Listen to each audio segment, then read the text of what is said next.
إن هو إلا ذكر للعالمين.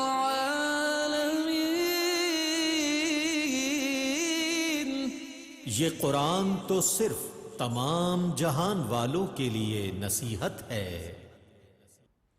اعوذ باللہ من الشیطان الرجیم، بسم اللہ الرحمن الرحیم۔ ناظرین محترم، السلام علیکم ورحمۃ اللہ وبرکاتہ۔ الحمدللہ کریم کی تلاوت، ترجمہ اور تفسیر پر مشتمل اس پروگرام پیغام قرآن کے ساتھ میں ہوں آپ کا میزبان محمد رئیس احمد۔ الحمدللہ 12ویں پارے یعنی سورہ ہود سے آغاز ہو چکا ہے کل، اور آج انشاءاللہ ہم نصف تک جائیں گے۔ تلاوت، ترجمہ اور تفسیر انشاءاللہ پیش کی جائے گی۔ تلاوت کلام الرحمن کے لیے تشریف فرما ہیں ممتاز و معروف قاری جناب قاری نعمان نعیمی صاحب۔ السلام علیکم ورحمۃ اللہ وبرکاتہ۔ وعلیکم السلام ورحمۃ اللہ وبرکاتہ۔ اور ان آیات بینات کی تفسیر کے لیے موجود ہیں ممتاز و معروف عالم دین حضرت علامہ مفتی محمد عامر صاحب۔ السلام علیکم ورحمۃ اللہ وبرکاتہ۔ وعلیکم السلام ورحمۃ اللہ۔ تو ناظرین آئیے تلاوت کلام الرحمن اور ترجمے سے آغاز کرتے ہیں۔ تلاوت کلام الرحمن کے لیے تشریف فرما ہیں قاری نعمان نعیمی صاحب۔ بسم اللہ۔ أعوذ بالله من الشيطان الرجيم. بسم الله الرحمن الرحيم.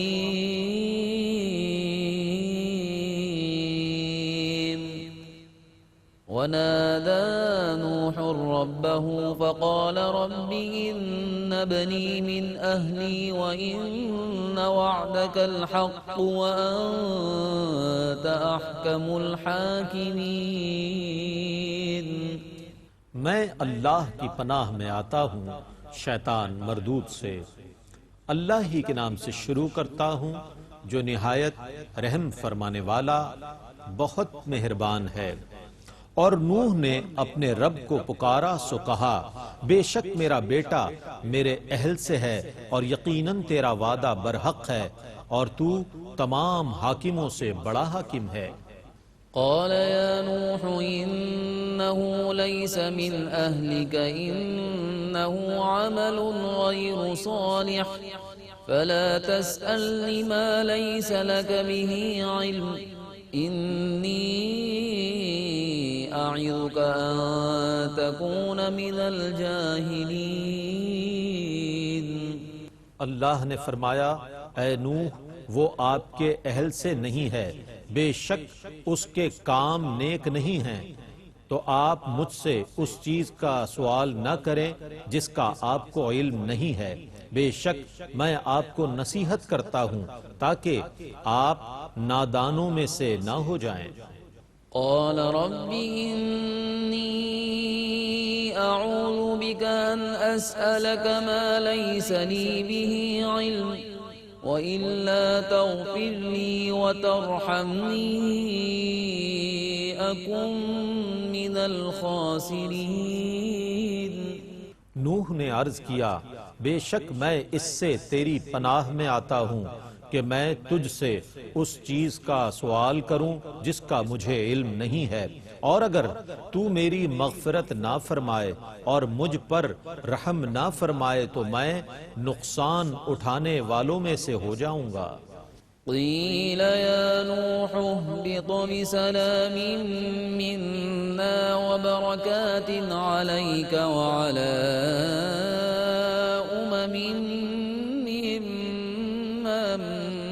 معك وأمم سنمتعهم ثم يمسهم منا عذاب أليم. حکم دیا گیا کہ اے نوح کشتی سے اتر جاؤ سلامتی کے ساتھ اور ان برکتوں کے ساتھ جو تم پر ہیں اور ان جماعتوں پر ہیں جو تمہارے ساتھ ہیں، اور کچھ اور جماعتیں ہوں گی جنہیں ہم عارضی فائدہ پہنچائیں گے، پھر انہیں ہماری طرف سے دردناک عذاب پہنچے گا۔ تلك من أنباء الغيب نوحيها إليك ما كنت تعلمها أنت ولا قومك من قبل هذا فاصبر إن العاقبة للمتقين.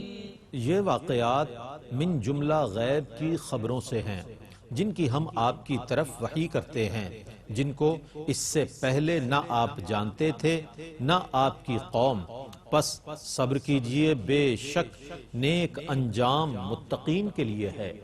وإلى عاد أخاهم هودا قال يا قوم اعبدوا الله ما لكم من إله غيره إن أنتم إلا مفترون. اور قوم عاد کی طرف ہم نے ان کے بھائی ہم قوم ہود کو بھیجا، انہوں نے کہا اے میری قوم اللہ کی عبادت کرو، اس کے سوا تمہاری عبادت کا کوئی مستحق نہیں ہے، تم اللہ پر شریک کا محض بہتان باندھنے والے ہو۔ يا قوم لا أسألكم عليه أجرا إن أجري إلا على الذي فطرني أفلا تعقلون. اے میری قوم میں تم سے اس تبلیغ پر کسی اجرت کا سوال نہیں کرتا، میری اجرت صرف اس کے ذمہ کرم پر ہے جس نے مجھے پیدا کیا ہے، کیا تم عقل سے کام نہیں لیتے؟ وَيَا قَوْمِ اسْتَغْفِرُوا رَبَّكُمْ ثُمَّ تُوبُوا إِلَيْهِ يُرْسِلِ السَّمَاءَ عَلَيْكُمْ مِدْرَارًا وَيَزِدْكُمْ قُوَّةً إِلَى قُوَّتِكُمْ وَلَا تَتَوَلَّوْا مُجْرِمِينَ. اے میری قوم تم اپنے رب سے مغفرت طلب کرو، پھر اس کی طرف توبہ کرو، وہ تم پر موسلا دھار بارش بھیجے گا اور تمہاری قوت میں مزید طاقت کا اضافہ کرے گا، اور مجرموں کی طرح حق سے پیٹھ نہ پھیرو۔ قالوا يا هود ما جئتنا ببينة وما نحن بتاركي آلهتنا عن قولك وما نحن لك بمؤمنين. انہوں نے کہا اے ہود تم ہمارے پاس کوئی دلیل لے کر نہیں آئے اور ہم محض تمہارے کہنے کی وجہ سے اپنے معبودوں کو چھوڑنے والے نہیں ہیں اور نہ ہم تم پر ایمان لانے والے ہیں۔ إن نقول إلا اعتراك بعض آلهتنا بسوء قال إني أشهد الله واشهدوا أني بريء مما تشركون. ہم تو یہی کہتے ہیں کہ ہمارے بعض معبودوں نے تم کو مجنون بنا دیا ہے۔ ہود نے کہا میں اللہ کو گواہ بناتا ہوں اور تم بھی گواہ رہنا، میں ان سے بیزار ہوں جن کو تم اللہ کا شریک قرار دیتے ہو۔ من دونه فكيدوني جميعا ثم لا تنظرون. اللہ کے سوا تم سب مل کر میرے خلاف سازش کرو، پھر تم مجھ کو بالکل مہلت نہ دو۔ إني توكلت على الله ربي وربكم ما من دابة إلا هو آخذ بناصيتها إن ربي على صراط مستقيم. بے شک میں نے اللہ پر توکل کیا جو میرا اور تمہارا رب ہے، ہر جاندار کو اس نے اس کی پیشانی سے پکڑا ہوا ہے، بے شک میرا رب سیدھے راستے پر ملتا ہے۔ فَإِن تَوَلَّوْا فَقَدْ أَبْلَغْتُكُم مَّا أُرْسِلْتُ بِهِ إِلَيْكُمْ وَيَسْتَخْلِفُ رَبِّي قَوْمًا غَيْرَكُمْ وَلَا تَضُرُّونَهُ شَيْئًا إِنَّ رَبِّي عَلَى كُلِّ شَيْءٍ حَفِيظٌ. اگر تم پیٹھ پھیرو تو کوئی بات نہیں، میں تم کو وہ پیغام پہنچا چکا ہوں، جو مجھے دے کر بھیجا گیا تھا، اور میرا رب تمہاری جگہ دوسری قوم کو لا کر آباد کر دے گا اور تم اس کو کوئی نقصان نہیں پہنچا سکتے، بے شک میرا رب ہر چیز کا نگہبان ہے۔ ولما جاء أمرنا نجينا هودا والذين آمنوا معه برحمة منا ونجيناهم من عذاب غليظ۔ اور جب ہمارا عذاب آ گیا تو ہم نے ہود کو اور ان کے ساتھ ایمان لانے والوں کو اپنی رحمت سے نجات دے دی اور ہم نے ان کو سخت عذاب سے بچا لیا۔ وتلك عاد جحدوا بآيات ربهم وعصوا رسله واتبعوا أمر كل جبار عنيد۔ اور یہ ہیں قوم عاد کے لوگ جنہوں نے اپنے رب کی نشانیوں کا انکار کیا اور اس کے رسولوں کی نافرمانی کی اور ہر ظالم ہٹ دھرم کا حکم مانا۔ وَأُتْبِعُوا فِي هَذِهِ الدُّنْيَا لَعْنَةً وَيَوْمَ الْقِيَامَةِ أَلَا إِنَّ عَادًا كَفَرُوا رَبَّهُمْ أَلَا بُعْدًا لِعَادٍ قَوْمِ هُودٍ۔ اس دنیا میں بھی ان کے پیچھے لعنت لگی رہی اور قیامت کے دن بھی ان کے پیچھے لگی رہے گی۔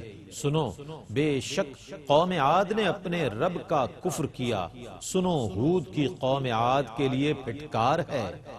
وَإِلَى ثَمُودَ أَخَاهُمْ صَالِحًا قَالَ يَا قَوْمِ اعْبُدُوا اللَّهَ مَا لَكُمْ مِنْ إِلَٰهٍ غَيْرُهُ هُوَ أَنشَأَكُمْ مِنَ الْأَرْضِ وَاسْتَعْمَرَكُمْ فِيهَا فَاسْتَغْفِرُوهُ ثُمَّ تُوبُوا إِلَيْهِ إِنَّ رَبِّي قَرِيبٌ مُجِيبٌ۔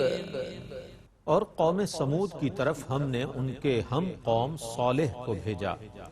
صالح نے کہا، اے میری قوم، اللہ کی عبادت کرو، اس کے سوا تمہارا کوئی معبود نہیں ہے۔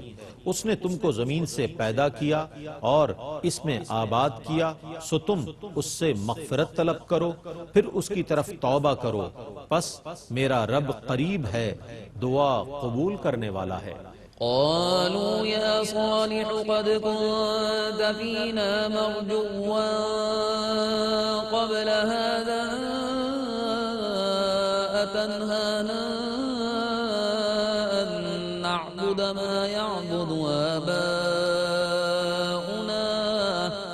وإننا لفي شك مما تدعونا إليه مريب۔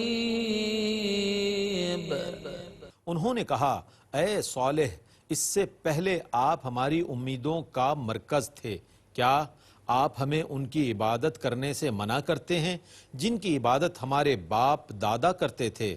بے شک آپ ہمیں جس دین کی دعوت دے رہے ہیں اس نے ہمیں زبردست شک میں ڈال دیا ہے۔ قال يا قوم أرأيتم إن كنت على بينة من ربي وآتاني منه رحمة فمن ينصرني من الله إن عصيته فما تزيدونني غير تخسير۔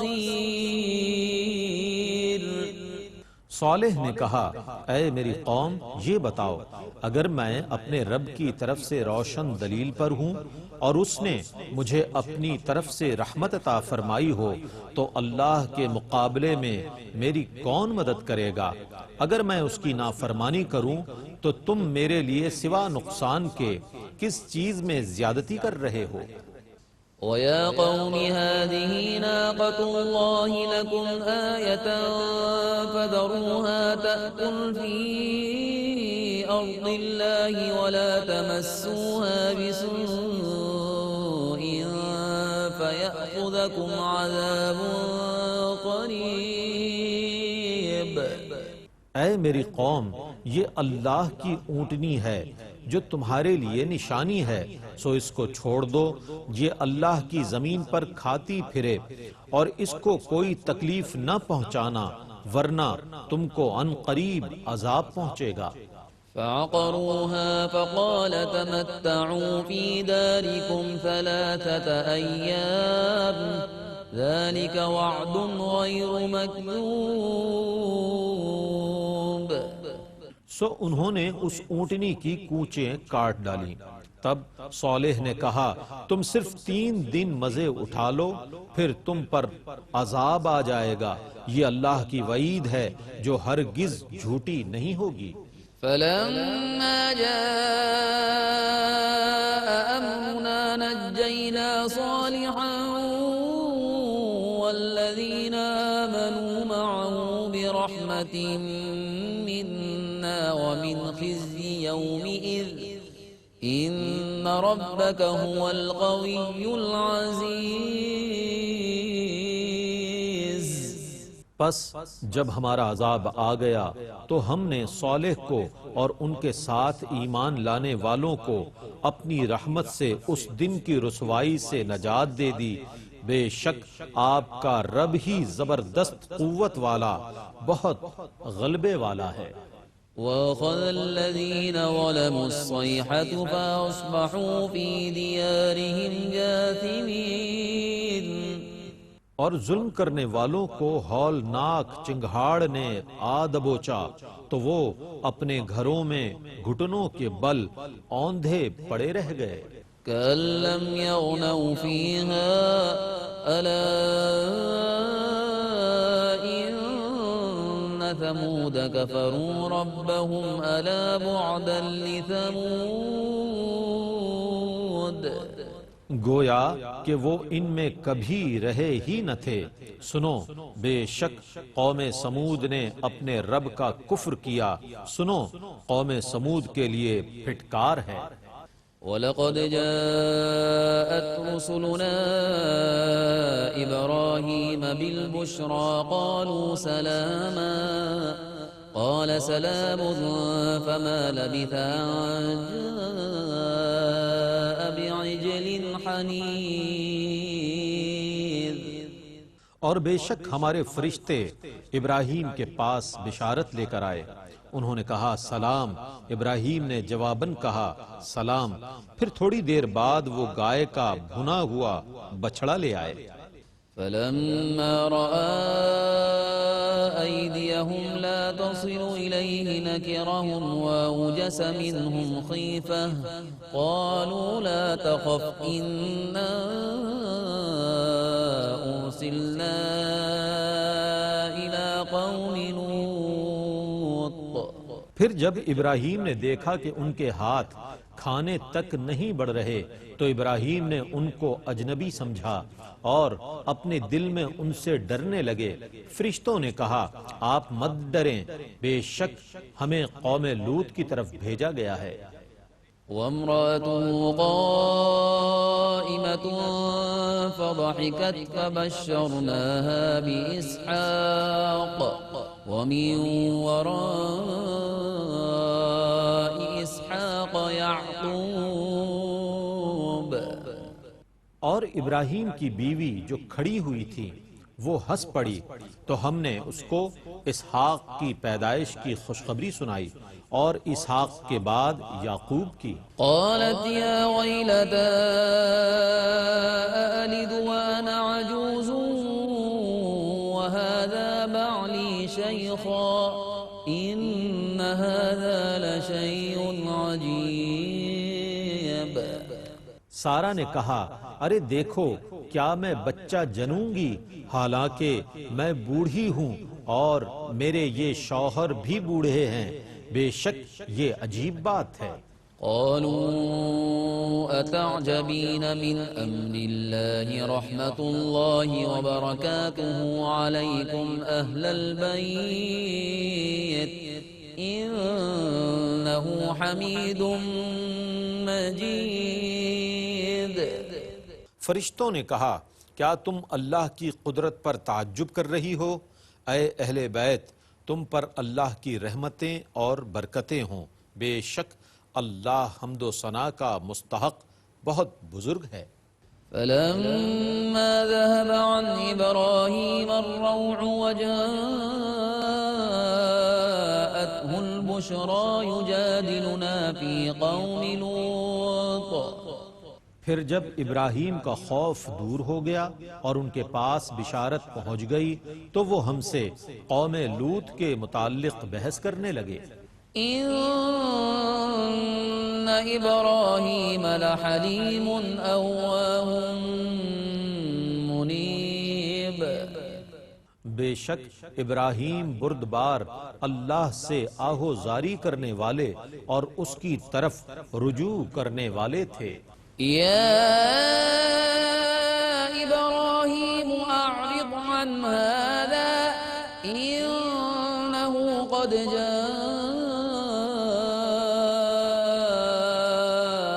أمر ربك وإنهم آتيهم عذاب غير مردود۔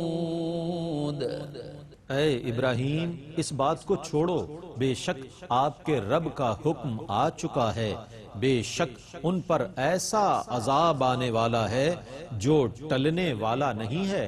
ولما جاءت رسلنا لوطا سيء بهم وضاق بهم ذرعا وقال هذا يوم عصيب۔ اور جب ہمارے فرشتے خوبصورت لڑکوں کی شکل میں لوط کے پاس گئے تو وہ ان کی آمد سے غمگین ہوئے اور ان کا دل تنگ ہوا اور انہوں نے کہا آج کا دن بڑا سخت ہے۔ وجاءه قومه يهرعون إليه ومن قبل كانوا يعملون السيئات قال يا قوم هؤلاء بناتي هن أطهر لكم فاتقوا الله ولا تخزون في ضيفي أليس منكم رجل رشيد۔ اور ان کی قوم کے لوگ ان کے پاس دوڑتے ہوئے آئے اور وہ پہلے ہی برے کام کرتے تھے۔ لوط نے کہا اے میری قوم، یہ میری قوم کی بیٹیاں ہیں، یہ تمہارے لیے بہت پاکیزہ ہیں، اللہ سے ڈرو اور میرے مہمانوں کے بارے میں مجھے شرمندہ نہ کرو، کیا تم میں کوئی نیک شخص نہیں ہے؟ قالوا لقد علمت ما لنا في بناتك من حق وإنك لتعلم ما نريد۔ انہوں نے کہا آپ خوب جانتے ہیں کہ آپ کی قوم کی بیٹیوں میں ہماری کوئی دلچسپی نہیں ہے اور آپ خوب جانتے ہیں کہ ہماری کیا خواہش ہے۔ قال لو أن لي بكم قوة أو آوي إلى ركن شديد۔ لوط نے کہا کاش مجھ میں تم سے مقابلے کی قوت ہوتی یا میں کسی مضبوط پناہ گاہ میں پناہ لے لیتا۔ قالوا يا لوط إنا رسل ربك لن يصلوا إليك فأسر بأهلك بقطع من الليل ولا يلتفت منكم أحد إلا امرأتك إنه مصيبها ما أصابهم إن موعدهم الصبح أليس الصبح بقريب۔ فرشتوں نے کہا اے لوط ہم آپ کے رب کے بھیجے ہوئے ہیں، یہ آپ تک ہرگز نہیں پہنچ سکتے، آپ رات کے ایک حصے میں اپنے گھر والوں کے ساتھ یہاں سے روانہ ہو جائیں اور آپ میں سے کوئی شخص مڑ کر نہ دیکھے، البتہ اپنی بیوی کو ساتھ نہ لیں، بے شک اس کو بھی وہی عذاب پہنچنے والا ہے جو انہیں پہنچے گا، بے شک صبح کو ان کی وعید کا وقت ہے، کیا صبح قریب نہیں؟ فلما جاء أمرنا جعلنا عاليها سافلها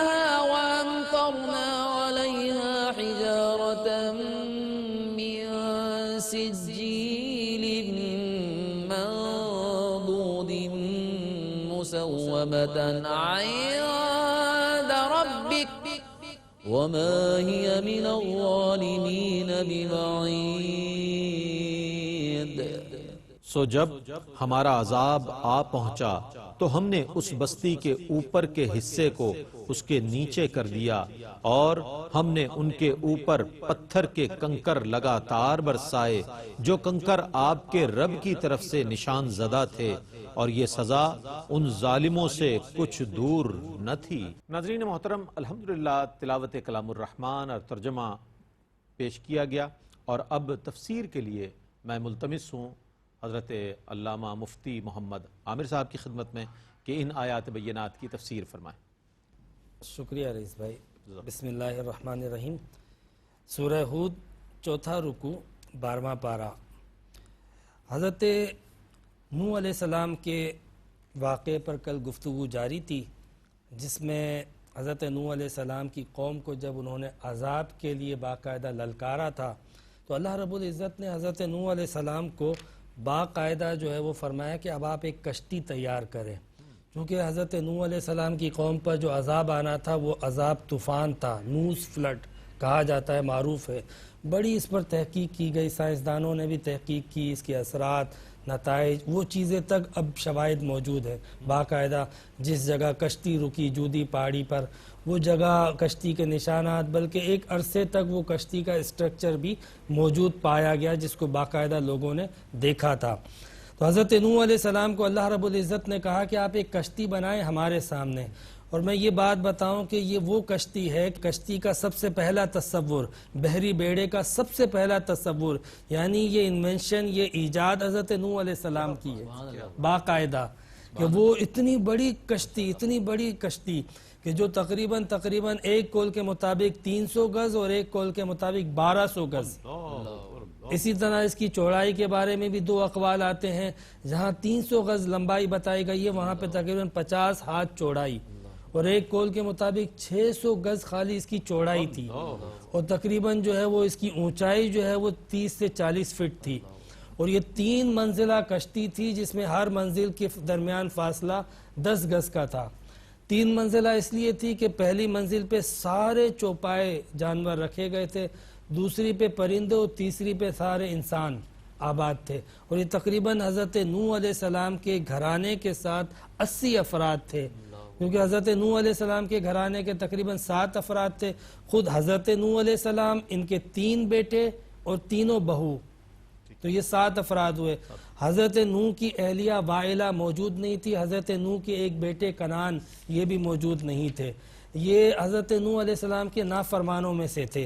آج جو آپ نے قاری صاحب تلاوت کی ہے اس میں آغاز ہی یہاں سے ہوا کہ حضرت نوح علیہ السلام نے اپنے بیٹے کو پکارا. وَنَادَى نُوحُ رَبَّهُ فَقَالَ رَبِّ إِنَّ ابْنِي مِنْ أَهْلِي وَإِنَّ وَعْدَكَ الْحَقِّ. حضرت نوح علیہ السلام نے ندا دی باقاعدہ اپنے بیٹے کو، اور حضرت نوح علیہ السلام نے فرمایا یا اللہ میرا بیٹا. کنعان کے لیے جب کہا نا تو اللہ رب العزت نے فرمایا قَالَ يَا نُوحُ إِنَّهُ لَيْسَ مِنْ أَهْلِكَ. اے نوح وہ تمہارے اہل میں سے نہیں ہے. یعنی نبی کا بیٹا ہونا اپنی جگہ پر ہے، لیکن جب اللہ پر ایمان نہ لایا تو پھر لا ینال عہد الظالمین، ظالمین کو یہ رشتے ناتے نسبتیں کبھی بھی فائدہ نہیں دیتی ہے جب تک کہ وہ ایمان نہ لے آئیں. تو ایمان تو شرط اول ہوتی ہے، ایمان کے بغیر یہ رشتے تعلقات سب ختم ہو جاتے ہیں. تو اللہ رب العزت نے حضرت نوح علیہ السلام کو یہ بات ذکر کی، اور پھر اس کے بعد جو حضرت نوح علیہ السلام کی قوم پر جو عذاب آیا تھا وہ عذاب اتنا شدید تھا، عالمگیر تھا. وفارت تنور، یہ باقاعدہ ذکر ہے کہ جب تور ابلنے لگے، یہ نشانی تھی، جو عذاب آنا تھا اس عذاب کی نشانی تھی کہ جب یہ تور یعنی جس میں روٹی پکائی جاتی وہ ابلنے لگے، سمجھ لو کہ عذاب کا وقت آ گیا ہے.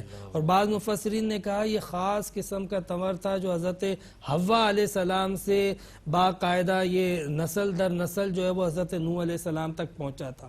یہ تھا روٹی پکانے کا، آج بھی وہ موجود ہے، لوگ اس کو دیکھنے جاتے ہیں، باقاعدہ اس کی زیارت کے لیے لوگ جاتے ہیں. تو وہ تور ابلا، اور اس کے بعد پھر کیا تھا کہ پوری زمین پانی ابلنے لگی، آسمان پانی برسانے لگا، اور 40 دن تک زمین سے بھی پانی آسمان سے بھی پانی. عام طور پہ ہوتا یہ ہے کہ جب بارش آتی ہے آسمان پانی برساتا ہے اور زمین سک کر لیتی ہے. یہ چونکہ عذاب تھا تو اس میں آسمان بھی پانی برسا رہا تھا اور زمین بھی پانی جو ہے وہ اگل رہی تھی. دونوں طرف سے پانی کی کثرت اتنی ہو چکی تھی کہ پہاڑ کی مانند اس کی لہریں ہوا کرتی تھی. یعنی اگر ایک لہر آتی تھی تو پورا پہاڑ اس کے سامنے ڈھپ جاتا تھا, چھپ جاتا تھا. تو آج جدید ترین آپ دیکھیں سمندری طوفان موجود ہیں, سونامی موجود ہیں, سائیکلون موجود ہیں. یہ اس سے بھی ایک خطرناک شکل موجود تھی عذاب کی. نہ سائیکلون اس کا مقابلہ کر سکتا ہے نہ سونامی. اتنا شدید عذاب یہ آیا تھا, اتنا شدید عذاب. اور اس عذاب کے بارے میں آتا ہے اس کے بارے میں کہ حضرت نوح علیہ السلام کی کشتی اس میں چلتی رہی. جب کبھی جو ہے وہ اس کشتی کو چلانا ہوتا بسم اللہ مجریہا, روکنا ہوتا تو کہتے بسم اللہ مرساہا. یہ مطلب اس کے بریک اور اس کی سپیڈ تھی. یعنی یہ الفاظ استعمال کیے جائے. اور روایت میں آتا ہے کہ آج بھی اگر کوئی شخص ان الفاظ کو استعمال کرتا ہے اپنی زندگی کے مسائل میں جہاں رک جائیں تو ان الفاظ کے اللہ کے اس کلام سے اس کے معاملات دوبارہ جاری و ساری ہو جاتے ہیں. اور اگر کوئی معاملات جو ہے وہ اس کے جو ہے وہ مثال کے طور پہ کوئی مصیبت آ جائے جس کو وہ ختم کرنا چاہتا ہے تب بھی انہی الفاظ کو استعمال کرے تو قرآن کے حضرت نوح علیہ السلام کے ادا کردہ ان الفاظ کی برکت سے آفتیں, مصیبتیں, پریشانیاں جو ہے وہ دور ہوتی ہیں. پھر رئیس بھائی اسی پارے کے اندر جو ہے وہ حضرت نوح علیہ السلام کے اس بیٹے کے ذکر کے بعد باقی جو 3 بیٹے تھے سام, حام, یافس, جن سے اولادیں پیدا ہوئی, یہ جتنا بھی عرب کے بادیہ نشین تھے, صحرا نشین تھے, یہ حضرت نوح علیہ السلام کے بیٹے سام سے تھی اولادیں. اور پورے ایشینز جو ہے وہ انہی سام کی اولاد میں سے ہیں. اسی طرح حضرت نوح علیہ السلام کے بیٹے حام افریقہ, حبشہ, اس طرف سب ان کی اولادیں ہیں. اسی طرح یافس یہ سارا یورپ, اسپین, فارس, چین, یہ سب یافس کی اولادوں میں سے ہیں. تو اس اعتبار سے چونکہ حضرت نوح علیہ السلام جو ہے وہ آدم ثانی ہیں تو حضرت نوح علیہ السلام کی کس اولاد سے ایشینز بلونگ کرتے ہیں میں اور آپ, تو وہ حضرت سام علیہ السلام کی اولاد میں سے. تو یہ اولادیں پھیلتی رہی. انہی اولادوں میں سے پھر آگے جا کے عاد پیدا ہوئے. قوم عاد کا ذکر موجود ہے. پھر آگے قرآن پاک میں اللہ رب العزت نے ذکر بھی کیا کہ ہم نے جو ہے وَإِلَىٰ عَادٍ أَخَاهُمْ هُودًا, ہم نے عاد کی طرف ان کے بھائی ہود کو بھیجا. عاد کا بھائی کیوں کہا؟ اس لیے کہ عاد بھی نوح علیہ السلام کی قوم میں سے, ہود علیہ السلام بھی نوح علیہ السلام کی قوم میں سے تھے. تو اس لیے کہا کہ ہم نے وَإِلَىٰ عَادٍ أَخَاهُمْ هُودًا, ان کے قومی برادری بھائی, ان کے قومی بھائی, یعنی یہ بھی اسی قوم سے تعلق رکھتے ہیں جس قوم سے قوم عاد تعلق رکھتی ہے. اصل میں عاد جو ہے نا یہ پوری قوم کے سردار تھے. اسی کا بیٹا تھا شداد جس نے جنت بنائی تھی. اس نے کہا تھا میں اللہ کی جنت کو نہیں مانتا ہوں, اس نے انکار کیا تھا. اس جنت کا نام باغ ارم رکھا گیا تھا, باغ ارم. اور یہ ارم جو ہے وہ حضرت عاد کے آبا و اجداد میں سے تھے جس کی بنیاد پہ اس نے یہ باغ ارم نام رکھا تھا. اس نے کہا تھا میں جنت کو نہیں مانتا. حضرت ہود علیہ السلام آئے اور تقریباً اس قوم کو حضرت ہود علیہ السلام نے نہیں بھی تو 50 سال باقاعدہ تبلیغ فرمائی. حضرت ہود علیہ السلام عربی بولتے تھے, یہ عربی انبیاء کرام میں سے تھے حضرت ہود علیہ السلام. پھر اس کے بعد آگے حضرت صالح علیہ السلام کا تذکرہ مل رہا ہے, وہ بھی عربی بولا کرتے تھے. یہ وہ انبیاء کرام تھے جن کی زبان عربی تھی. حضرت نوح علیہ السلام کی کشتی میں جو 80 لوگ جمع ہوئے تھے نا, جب کشتی رکی جس بستی میں آباد ہوئے اس بستی کا نام تھا سمانین. سمانین کہا جاتا ہے 80 کو, اور 80 کا عدد اس بستی کے لیے اس لیے رکھا گیا کہ 80 قومیں اس کے اندر آباد ہو گئی تھی. یعنی رات کو وہ جب سوئے صبح اٹھے تو ہر شخص کی زبان علیحدہ تھی اور کوئی ایک دوسرے کی زبان نہیں جانتا تھا. جن میں سے حضرت سام علیہ السلام کی زبان جو ہے وہ عربک تھی, اور حضرت نوح علیہ السلام 80 کی 80 زبانوں کو جانتے بھی تھے اور وہ ہر ایک کے ساتھ انٹریکشن میں ان کی مدد کیا کرتے تھے. سبحان اللہ. تو پھر یہ عربی بولنے والے انبیاء کرام وہاں پر آنے شروع ہوئے. حضرت ہود علیہ السلام انہوں نے جو ہے وہ باقاعدہ اپنی قوم کو نصیحت کی, اور ان کی قوم وہ تھی عاد. قرآن پاک میں اس قوم کے بارے میں ذکر کیا گیا ارم ذات العماد. یہ قوم عاد, قوم عماد جو ہے نا یہ قداور تھی. التی لم یخلق مثلها فی البلاد, کہ شہروں میں ان کے جیسے قداور لوگ پیدا نہیں کیے گئے تھے، اور خود حضرت ہود علیہ السلام بھی بڑے قداور، سرخ اور سفید قبرو نوجوان تھے۔ حضرت ہود بھی بڑے حسین تھے، ان کو بھیجا گیا حضرت عاد کی قوم کی طرف۔ وہ عاد جو قداور تھی، سنگ تراش تھی، اور پوری چٹانیں اٹھا کر دشمن قبیلے پر پھینک سکتی تھی، اتنی طاقتور، اس لیے وہ تکبر کرتے تھے، اکڑتے تھے۔ حضرت ہود علیہ السلام نے ان کو سمجھایا، نہ سمجھے، ان پر عذاب آیا۔ اب آپ دیکھو خدا کا عذاب، دیکھو کہ خدا کا عذاب اتنا سخت آیا کہ ایک چنگھاڑ، ایک تیز آواز، حدیث میں آتا ہے کہ وہ حضرت جبرائیل علیہ السلام کی چیخ تھی، اس چنگھاڑ کی وجہ سے زلزلہ آ گیا، یعنی شدید ہوائیں چلنے لگی۔ وہ قوم جس کو اپنی طاقت پہ ناز تھا، اپنے قداور ہونے پہ ناز تھا، اللہ رب العزت نے ان کو زمین سے آسمان، آسمان سے زمین پہ اٹھا کے پٹائے۔ کتنا شدید ہے قوم، کتنا شدید عذاب تھا۔ یہی عذاب عاد ثانی پر بھی تھا جو انکار کرتی رہی، یہ بھی اسی طرح قداور تھی، سنگ تراش تھی، بڑے بڑے محلات بناتی تھی، کثیر البال تھی، باغات تھے، خوشحالیاں تھی، لیکن اللہ رب العزت کا انکار کیا۔ اور اس انکار کے نتیجے میں جس چیز پر اس قوم کو ناز تھا، اللہ رب العزت نے اسی چیز کو بالکل تہ و بالا کر کے رکھ دیا۔ یعنی ان کو اپنی طاقت پہ ناز تھا، ان کو اپنے قداور ہونے پہ گھمنڈ تھا، ان کے محلات، ان کی بستیاں اجاڑ کے رکھ دی۔ آج بھی اگر ہجر کے راستے سے تبوک کی طرف جائیں، بلکہ خود حضور علیہ السلام گزرے تو اس بستی کو دیکھا جس پر عذاب آیا ہوا تھا، وہ بستیاں پوری الٹی ہوئی پڑی ہوئی ہیں۔ نبی کریم علیہ السلام گزرتے تو پناہ مانگتے تھے، اور کبھی بھی آندھی آتی تھی، سیدہ عائشہ رضی اللہ تعالی عنہ فرماتی ہیں کہ حضور علیہ السلام کا چہرے کا رنگ متغیر ہو جایا کرتا تھا۔ حضور علیہ السلام کو جب تک یہ اطمینان نہ ہوتا کہ یہ محض آندھی ہے یا عذاب بھی ہے، تب تک حضور علیہ السلام کے چہرے کا رنگ متغیر ہو جاتا۔ اس سے پتہ چلا کہ اللہ تعالیٰ کے عذاب سے ڈرنا اور خدا کا خوف رکھنا، یہ خود حضور علیہ السلام کی سنت ہے۔ یعنی بے خوفی کوئی اچھی بات نہیں ہوتی ہے۔ حضور نبی کریم علیہ السلام خود اپنے اندر خوف خدا رکھتے تھے، اور قرآن کہتا ہے کہ جو جتنا زیادہ صاحب علم متقی ہوگا، اتنا اللہ سے ڈرنے والا ہوگا۔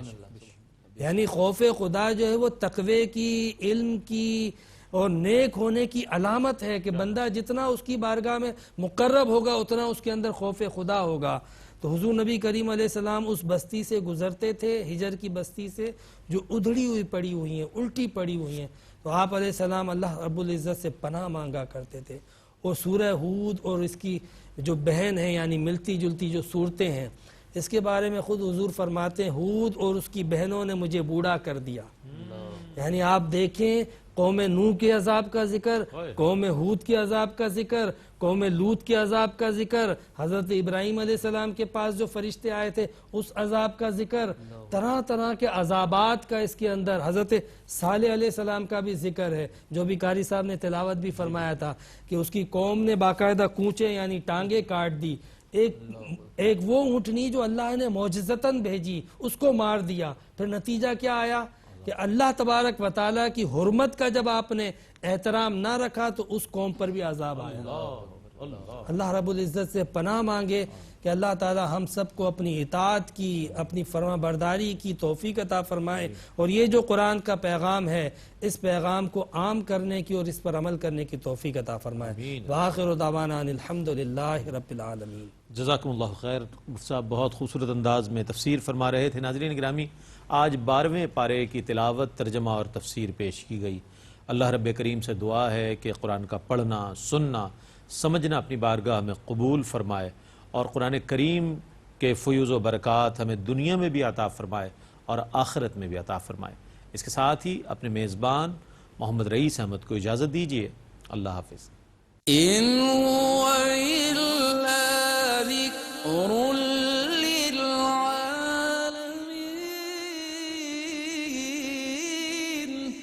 یہ قرآن تو صرف تمام جہان والوں کے لیے نصیحت ہے۔